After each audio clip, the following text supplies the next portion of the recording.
রাখবো সিঙ্গুরের মাটি থেকে দিল্লিতে এসআইআর আন্দোলনের ডাক, চড়া সুর মমতা বন্দ্যোপাধ্যায়ের। আমার আজকে এখান থেকে দিল্লি যাওয়ার কথা ছিল, দিল্লিকার লাড্ডুদের একটু চেহারা দেখার জন্য, কিন্তু আজকে যেহেতু একটা ঘটনা ঘটে গেছে তাই আমি যেতে পারিনি। কিন্তু আজ না হলে কাল তো আমি যাবই। মানুষের অধিকার আপনারা কাড়বেন আর আমি চুপ করে বসে থাকবো, তা তো হয় না। দরকার হলে আমিও কোর্টে গিয়ে দাঁড়াবো, যদি পারমিশন পাই আমিও মানুষের জন্য লড়াই করব, আইনজীবী হয়ে নয়, একজন সাধারণ মানুষ হিসেবে। আমার কাছে সব ডকুমেন্ট আছে, সব এভিডেন্স আছে, এবং দিল্লি যাওয়ার আগে সিঙ্গুরের মাটি ছুঁয়ে গেলাম। আপনাদের এই পদধূলি ধন্য।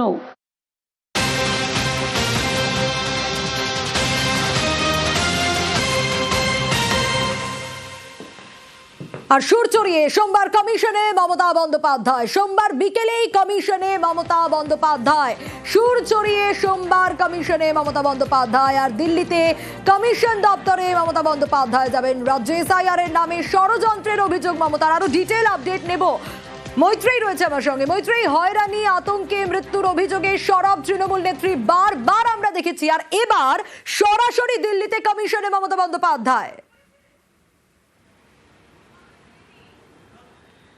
একেবারেই দেখো, এর আগে যখন অভিষেক বন্দ্যোপাধ্যায় এসেছিলেন তখনই তিনি ইঙ্গিত দিয়ে গিয়েছিলেন, এবং মুখ্যমন্ত্রী মমতা বন্দ্যোপাধ্যায়ের তরফ থেকেও কিন্তু বারবার এটা বলতে শোনা গিয়েছে যে এই যে হয়রানি মানুষের হচ্ছে তার জন্য প্রয়োজনে তিনি দিল্লিতে আসবেন। এবং এবার সেটাই জানা যাচ্ছে জাতীয় নির্বাচন কমিশন সূত্রে যে আগামী সোমবার অর্থাৎ 2রা ফেব্রুয়ারি বিকেল 4টের সময় মমতা বন্দ্যোপাধ্যায়কে সময় দেওয়া হয়েছে। 15 জনের ডেলিগেশন টিম নিয়ে তিনি মুখ্য নির্বাচন কমিশনার জ্ঞানেশ কুমারের সঙ্গে দেখা করবেন, এবং সেখানেই মনে করা হচ্ছে যে সমস্ত রকমের যে অভিযোগ রয়েছে, যে বারবার হয়রানি, যে মৃত্যুর ঘটনা এবং তার সঙ্গে সঙ্গে এসআইআর নিয়ে যে গোটা বিষয়টি চলছে গত কয়েক মাস ধরে, তার গোটা সমস্ত বিষয় তথ্য সহকারে তুলে ধরবেন মমতা বন্দ্যোপাধ্যায়।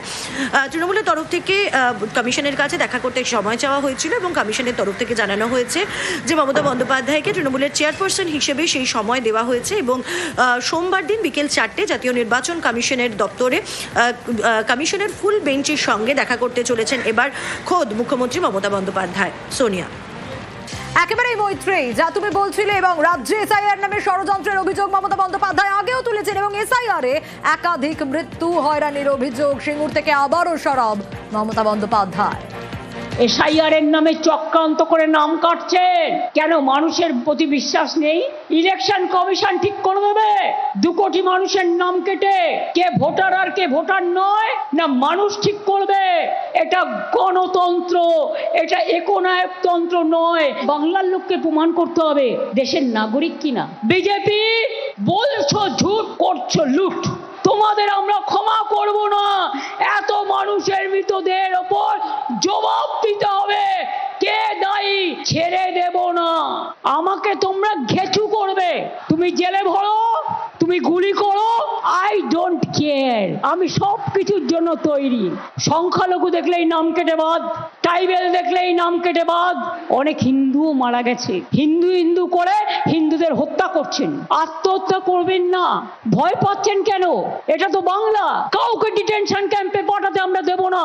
কোন এনআরসি এখানে হবে না। ডাকছে ডাকুক না, ঔদ্ধত্য দেখাচ্ছে। এই অহংকার ভেঙে চুরমার করব। যদি করতে না পারি তখন